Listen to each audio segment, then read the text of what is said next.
Alright guys, we are back. Going into chapter 5 today. I hope you guys are enjoying.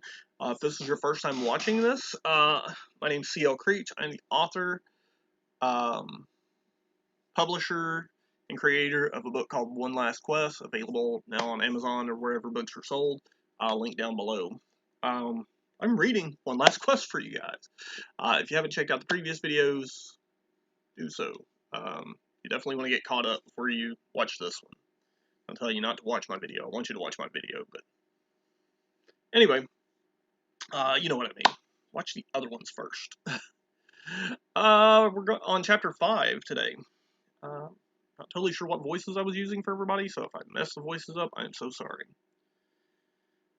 Since Michelle started her transition, or chapter 5, breakfast, I'm sorry. Since Michelle started her transition, she hadn't spent much time around other people outside of work. Cutting my space heater off. She was constantly afraid of being judged and ridiculed, which had happened a few times. And yet, here she was, sitting in the middle of the back seat of a van between Kelly, who couldn't take her eyes off her cell phone, and Jackie, who kept accidentally rubbing up against her. This was borderline terrifying for her. "Are you ladies hungry?" Rick asked from the driver's seat.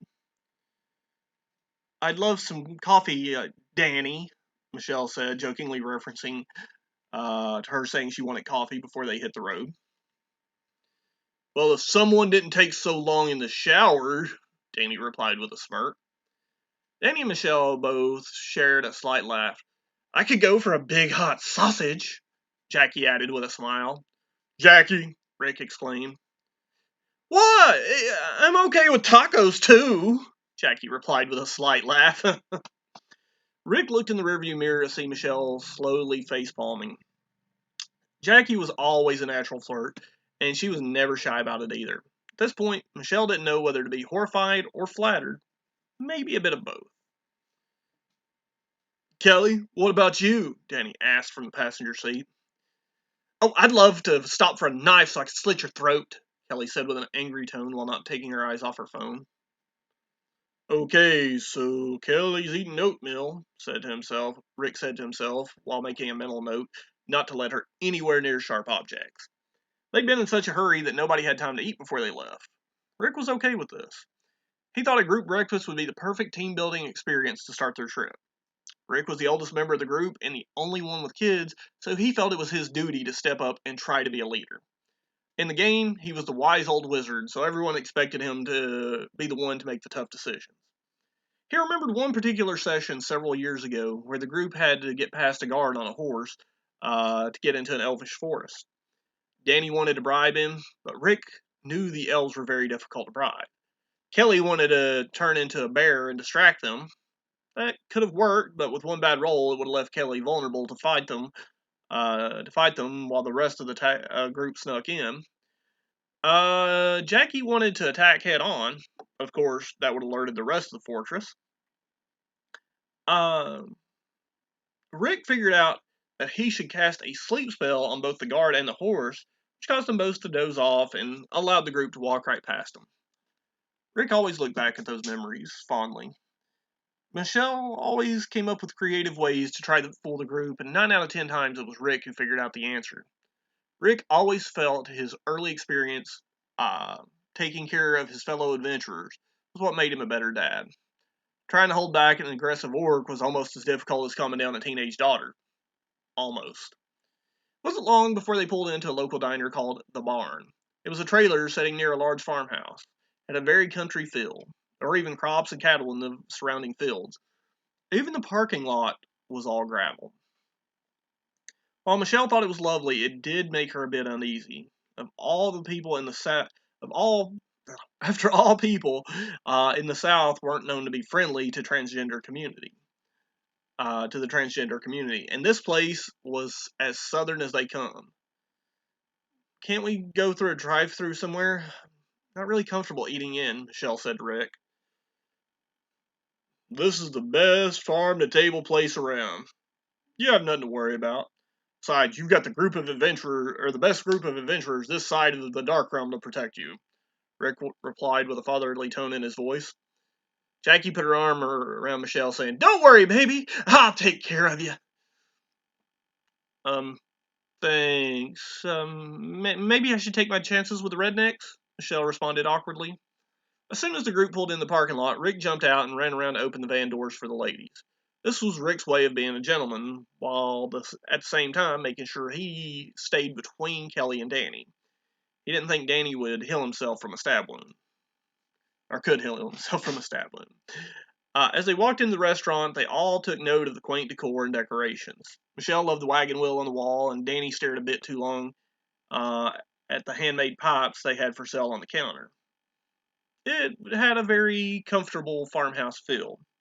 The waitress was very polite and gave them a booth next to the window so they could all sit together. Just as in the van, Danny and Rick sat together on one side and the girls sat together on the other. Only this time, Michelle sat on the outside. She wanted to be able to make a quick getaway in case she had to. The waitress placed silverware in front of each of them and took their drink orders. Rick immediately reached over and took the knife from Kelly's silverware pack just in case. Kelly responded with a mean look. The group began to look over the menu as they waited. "I don't think this place has a lot of vegan options," Kelly said. "We have a great farm fresh salad," the waitress said as she set down their drinks. "Everything's grown right here in the fields. I would just recommend staying away from the ranch dressing, as we do use homemade buttermilk." "Thanks," Kelly said with a smile. A sassy smile. "I always loved your smile," Danny said without thinking. How would you like it to be the last thing you ever see?" Kelly said, raising her fork toward Danny. Rick reached over and just took the fork from her hand, saying, "Looks like you'll be eating a salad with a spoon." It didn't take long for everyone to decide what they wanted. As they were placing their orders, Michelle noticed a small girl who couldn't have been older than 5 or 6 years old kept staring at her. This made her very uncomfortable. She tried to make small talk with the rest of the group, but couldn't quit looking at the child who seemingly didn't take her eyes off of her. Finally, the child and what appeared to be her mother walked over to the table. "Excuse me," the child said to Michelle. "Are you a boy or a girl?" "Sandy!" the mother exclaimed. "We don't ask questions like that. I am so sorry." The visibly shook Michelle could only respond with, I'm Michelle." "Well, Michelle, you're very pretty, Michelle," the child said while handing Michelle a sunflower. Michelle accepted it gracefully with a smile and a thank you before the child and her mother walked away. Michelle didn't know what to think. The child's question was hurtful, but somehow innocent. She knew that children were naturally honest and curious. The flower caught her off guard. She thought about it for a minute before smiling and putting the flower in her hair. She then turned to the rest of the group looking at her. "What?" Michelle asked as they all laughed. "I think it looks pretty." The rest of the meal went smoothly. They laughed and talked about old times. Danny made an occasional remark to Kelly, and in turn, she would threaten him. Otherwise, it was fun for them to remember the old days together. After they finished, the waitress walked over. "Separate checks?" the waitress asked. "Yes," Michelle began to answer. "Nope, this is on me," Rick interrupted her. "A good wizard uses his magic, or in this case, his disability check to take care of his party." Everyone once again shared a chuckle as Rick paid the bill. When they got up to leave, Michelle started to become visibly distressed. "What's wrong?" Jackie asked. Michelle leaned close to Jackie, whispering, "I need to, use the, powder room. Just not sure which one to use." Fortunately, transgender bathroom rights were something that was still being hotly debated, especially in the South. While a lot of places encouraged people to use the bathroom associated with their sexual identity, there were towns in the South that had laws that said you had to use the bathroom of the sex written on your birth certificate. It caused a lot of problems for the transgender community. People were being assaulted or even raped in public bathrooms. Having to use a public bathroom caused some transgender people to even have panic attacks and full breakdowns in public. "You know what? I need to go," Jackie said with a smile. "We'll go to the ladies' room together." "Ladies' room? Great, I need," Kelly asked. "Great, I need to touch up my makeup anyway." Danny looked up as if he were about to say something, but Rick just touched his arm and shook his head as if to tell him it was a bad idea. We'll be outside, ladies, Rick said. Want to double check the tire pressure on the van before we get too far away from a gas station. With that, the girls went to the ladies' room as Rick and Danny walked out of the restaurant.